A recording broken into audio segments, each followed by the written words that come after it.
2023 में भी इन्होंने इंटरव्यू तक पहुंचे, इंटरव्यू दिया, 24 में भी इंटरव्यू दिया, 25 में भी। तो इस जर्नी को 3 साल तक लगातार इंटरव्यू तक पहुंचना, फिर सेटबैक, वापस जीरो शुरू करना, ये आसान काम नहीं है। आज भी मैंने 2 बार अपना रिजल्ट चेक किया है। अच्छा, मतलब आज भी मैं चेक किए? आज भी चेक किया है। Out of the world feeling sir. मैंने आपको शाम को कॉल किया था और मैं रोते रोते आपको कॉल किया था कि सर मेरा मतलब इंटरव्यू में सिलेक्शन हो चुका है। आप कह रहे थे कि अभी भी थोड़ी डिस्टेंस पहुंचना बाकी है इंटरव्यू के बाद। इंटरव्यू अच्छे से देना है आपको। An academy.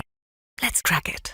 हेलो एवरीवन, स्वागत है आप सभी का एक बार फिर से आपके प्यारे पुनीत सर की क्लास में। और आज का एक सेशन बहुत ही खास होने वाला है। आज हमारे साथ है साहिब बानिक, वेस्ट बंगाल से, जो हाल ही में आईबीपीएस पीओ का रिजल्ट आया है। आज इनका सिलेक्शन हुआ है और आज आप सबके सामने ये है। तो इनसे जानेंगे इनकी जर्नी। और इनसे अब मैंने बात की तो पता चला कि पिछले 3 साल से लगातार ये आईबीपीएस पीओ मेंस के इंटरव्यू तक पहुंच रहे हैं। मतलब 2023 में भी इन्होंने इंटरव्यू तक पहुंचे, इंटरव्यू दिया, 24 में भी इंटरव्यू दिया, 25 में भी।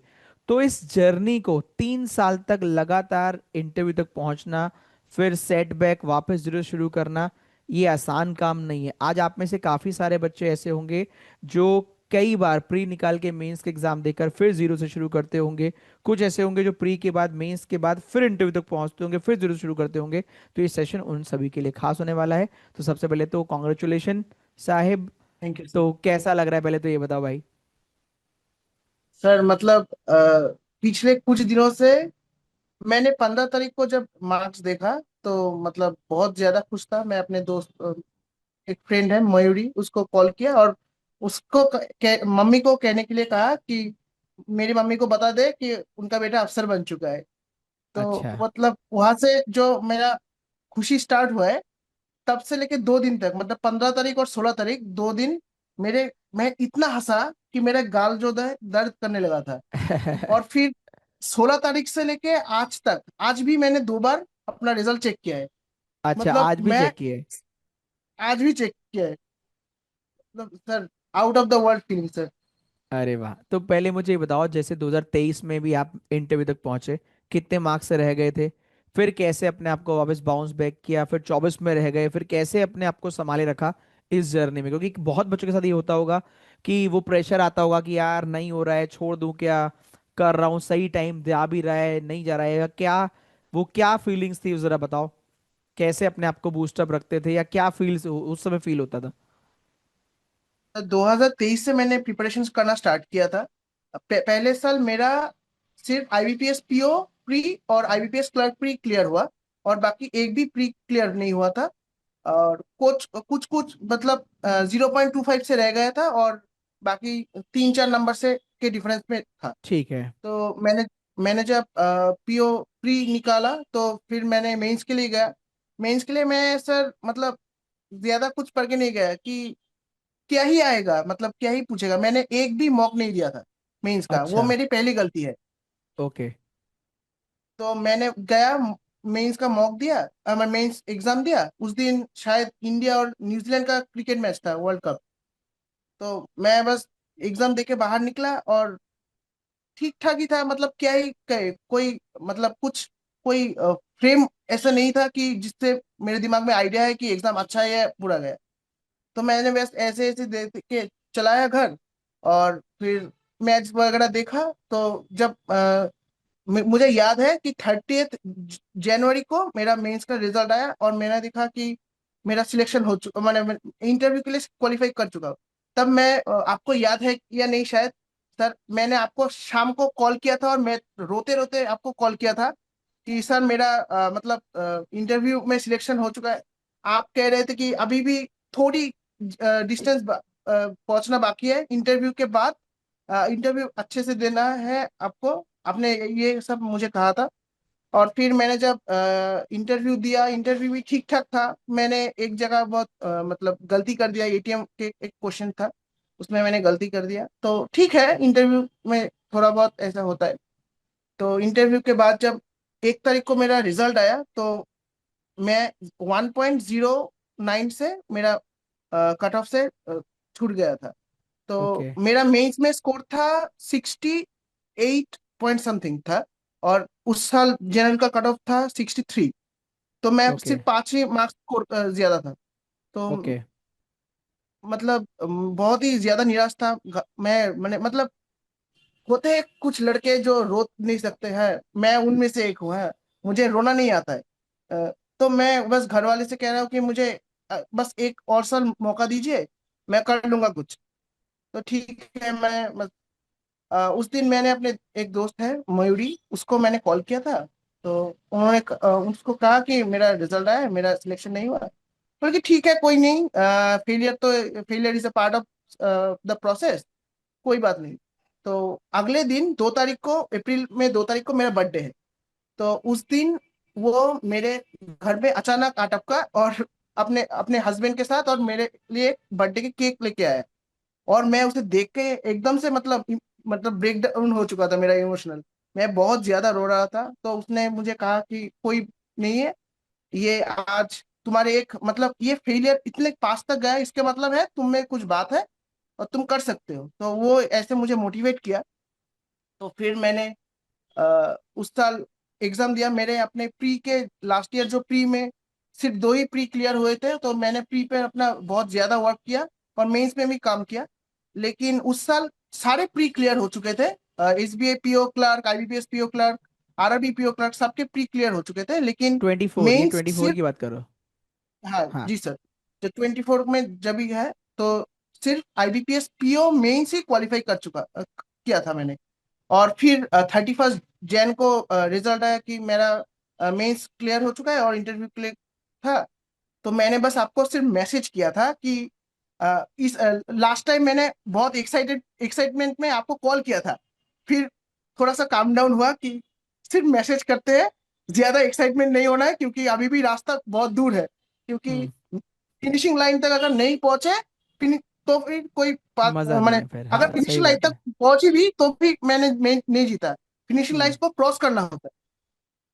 तो मैंने सिर्फ कॉल किया और आपने कहा ऑल द बेस्ट, मेरे आशीर्वाद आपके साथ है। तो मैं फिर से 1 पॉइंट समथिंग मार्क्स से रह गया था। उस साल 42 समथिंग कट ऑफ था, और मेरा 41 पॉइंट मुझे याद नहीं है अभी। तो तो इस उस बार, इस बार थोड़े से कट ऑफ से मार्जिन। कित इस बार जब मेंस के रिजल्ट में कट ऑफ से कितने ज्यादा मार्क्स थे इस बार आपके, मतलब 24 में, 24 में? हाँ, 24 में मेरा 4 मार्क्स से ज्यादा थे। अच्छा, 23 में चार पाँच 5 मार्क्स ज्यादा थे, 24 में 4 मार्क्स ज्यादा थे, फिर से 1 पॉइंट हाँ समथिंग से रह गए। फिर हाँ 25 जी सर। आया। फिर ट्वेंटी फिर फाइव में 25 है, मैंने प्री को किया साइड। मैंने अच्छा। सिर्फ और सिर्फ मेंस किया, अच्छा। सिर्फ और सिर्फ मेंस किया। मैंने मुझे मेरे गिनती मैंने भूल चुका हूँ कि मैंने कितने मेंस का मॉक दिया है। अच्छा। मतलब कोई आइडिया नहीं है। मैंने अपने एक दोस्त था, उसके जो मॉक टेस्ट का सब्सक्रिप्शन है, उससे मैंने उधार लिया, बल्कि मैं मुझे मॉक देने थे। वो उसने बहुत मतलब बड़ा दिल है, उसने मुझे मॉक का जो पासवर्ड वगैरह शेयर किया, और मैंने उसके मॉक से भी मेंस का मॉक दिया मेरा। अच्छा। और 25 में मेरा तो 28 साल हो चुका है, तो मैं क्लर्क का सिर्फ एसबीआई क्लर्क ही दे सकता था। तो हम्म। मैंने वो सब सिर्फ SBI PO, IBPS PO, RRB PO form fill up किया, और एसबीआई क्लर्क का फॉर्म फिलअप किया। ठीक है। आरआरबी क्लर्क और आरआरबी आईबीपीएस क्लर्क के लिए मैं एलिजिबल नहीं था। ठीक है। तो मैंने सिर्फ मेंस का मॉक दिया, और प्रीलिम्स के थोड़े दिन पहले, मतलब जब एडमिट कार्ड आया, तो मैंने सिर्फ प्रीलिम्स का तीन चार करके डेली मॉक दे रहा था। और प्रीलिम्स क्लियर हो चुका है ठीक ठाक, बहुत ज्यादा मार्जिन से मेरे क्लियर हुआ था। और फिर जब मेंस आया, तो मैंने बहुत ज्यादा मेंस के लिए पढ़ाई की। लेकिन एसबीआई मेंस फिर भी मेरा नहीं हुआ था, पता नहीं कैसे। लेकिन आईबीपीएस पीओ मेंस मेरा क्लियर हुआ। और मुझे मेंस देके लगा था कि मेरा शायद इस साल हो जाएगा, मेरा मतलब मेरा इंट्यूशन ये था। तो मैंने ठीक है दिया। और सब शादी वाले सब जा रहे थे, इसलिए। क्या? अरे कोई नहीं, कोई नहीं, बोलिए आप, कोई बात नहीं। कोई नहीं, कोई नहीं, आप बोलिए, जी फिर आवाज आ रही है, अच्छी आ रही है। ठीक है सर। और फिर मैंने मेंस का मतलब एनालिसिस किया, तो मेरा मार्क्स सिर्फ मेंस में ये को छोड़कर, डिस्क्रिप्टिव को छोड़कर, मेरा मार्क्स में कैलकुलेट कर रहा हूँ कि मैं 100 to 102 50 ऐसे मार्क्स मेरा बन रहा है। हम्म। तो ठीक है, मेरा मतलब ठीक ठाक स्कोर है। तब मैंने जब फिर जब कट ऑफ आया निकला तो देखा कि जनरल का 75.75 था। तो मुझे लगा कि शायद मेरा अटेम्प्ट थोड़ा सा कम रह गया है। लेकिन देखते हैं, फिर जब 9th को मार्क्स 9 जनवरी के जब मार्क्स आया, तब देखा मेरा 93 था, जो कट ऑफ से 17.25 ज्यादा था। और मेरे एक भैया थे, राहुल भैया, उनसे मैंने जब कहा तो उन्होंने कहा कि मिठाई वगैरह लाके रख दो, क्योंकि बांटना है, बाद में हड़बड़ी में मिठाई खरीदना ही भूल जाओगे। तो ऐसे ठीक है। तो मैंने जब 15 को रिजल्ट चेक किया, तब मेरा सिलेक्शन हो चुका है और मैं बहुत ज्यादा खुश हूँ। फिर मैंने आपको स्क्रीनशॉट भेजा। फिर विशाल सर का कॉल आया, मैसेज आया, तो मैं तभी मिठाई खरीदने जा रहा था। फिर विशाल सर से मेरा वीडियो कॉल में बात हुआ था। चलो और बहुत बढ़िया यार। तब से अब तक, हाँ बोलिए बोलिए। तब से अब तक मतलब मैं मतलब मेरे लाइफ में इससे अच्छा दिन, मतलब मेरा लाइफ का बेस्ट डे 15 जनवरी 2026 को है। अरे वाह, ये मेरा देखो सेकेंड यार, बर्थडे आप कह सकते हैं। हर बार बर्थडे रिजल्ट के अगले दिन आ रहा था, खराब हो रहा था। अब बर्थडे आपने सेकंड बर्थडे अब इस दिन मनाया करोगे, हाँ? चलो हाँ जी बहुत सर। बढ़िया यार, बहुत बढ़िया यार। मतलब ये कुछ दिन होते हैं जो लाइफ में यादगार हो जाते हैं। जैसे मैंने देखा कि आपकी डेट वाली मेमोरी शार्प है ना? आपको सारी डेट्स वगैरह तो याद है, हाँ? तो जैसे 2023 में भी आप इंटरव्यू तक पहुंचे, 2024 में पहुंचे, 25 में पहुंचे। जो बच्चे यहाँ देख रहे हैं, केवल पढ़ना काफी नहीं है, आपको थोड़ा अच्छा स्कोर लेकर आओगे तो उसका एडवांटेज मिलता है। जैसे जो आपने फील किया कि 23 में वो कहीं ना कहीं वहां तक पहुंच तो रहा था, लाइन क्रॉस हो रही थी, लेकिन लाइन बॉर्डर पे ही क्रॉस हो रही थी 5 नंबर 4 नंबर से। लेकिन 25 में जब आपने 17 अप्रॉक्स 16 17 नंबर की लीड ली तो उसका एडवांटेज आपको मिला इंटरव्यू में, और आज फाइनली आपका सिलेक्शन हो गया। आपका सिलेक्शन कौन से बैंक में हुआ है? जी sir, bank of Maharashtra. BOM. और कौन सी प्रेफरेंस थी ये? सर ये थर्ड प्रेफरेंस थी। थर्ड प्रेफरेंस थी, ओके। मतलब सेवन, ओके, थर्ड प्रेफरेंस आपको मिली है। फर्स्ट कौन सी थी?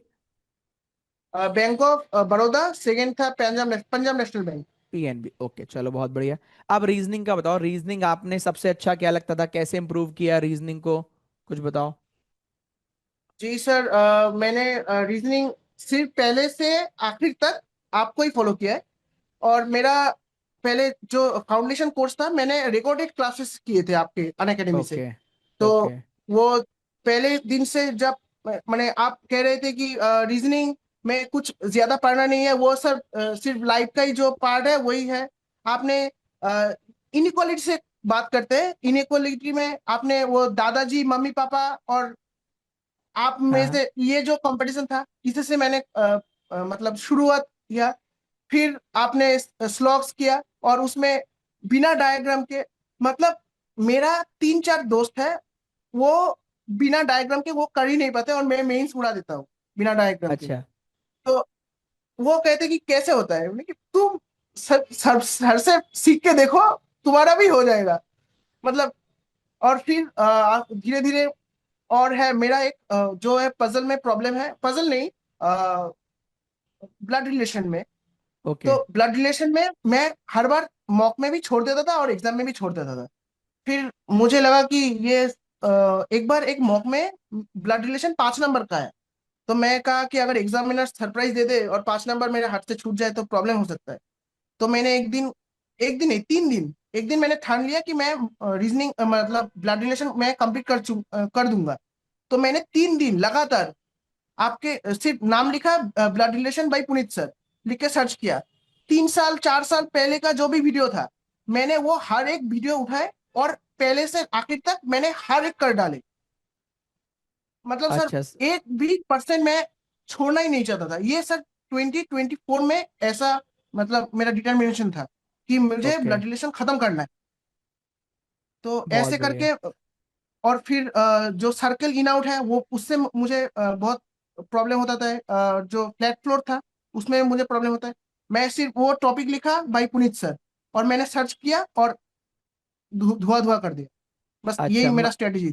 मतलब आपने स्टार्टिंग बता रहे हैं कि इनइक्वालिटी वगैरह वाले कॉन्सेप्ट सीख लिए। स्लॉग्स में तो आप कह रहे हो कि मेरे चार पांच दोस्त थे वो भी कंफ्यूज थे कि विदाउट डायग्राम कर कैसे रहा है। मतलब वो प्री वाले जी नहीं सर। कर पा रहे, आप मेंस वाले भी उड़ा डाल रहे हो, हाँ।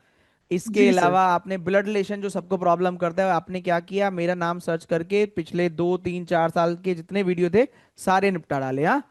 ऐसे ही जी बाकी सर। फ्लैट फ्लोर हो कुछ भी हो उसी तरीके से आपने किया। बाकी जी सर। प्रैक्टिस प्रैक्टिस 10 बजे 10 पजल। प्रैक्टिस 10 बजे 10 पजल मैं मतलब ऐसे करता था कि आपका वीडियो जब स्टार्ट किया तो आप स्क्रीन से हट गए और पजल देखा, मैंने कंप्लीट किया। फिर जब आप टाइम आउट बोल के चले जाते थे और अगर मेरा पजल कंप्लीट नहीं होता तो मैं वीडियो पॉज कर देता था।